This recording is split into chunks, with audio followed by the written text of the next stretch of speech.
News Channel 5 at 10.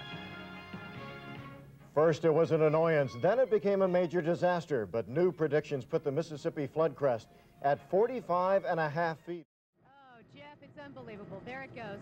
Just now lifted off the foundation, and it's just crumbling in the rapid and the violent waters here that are coming through this levee break about 3 miles south of the Jefferson Barracks Bridge.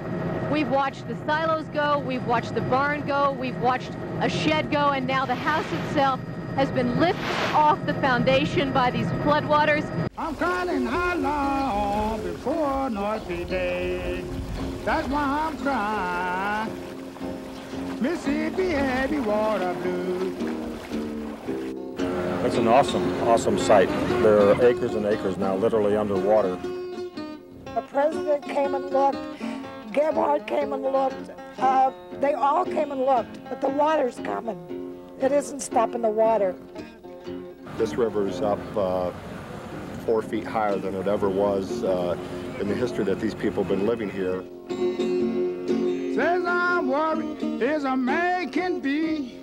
Feel just like I'm about to lose my mind. That's why I'm crying. Mississippi heavy water blue.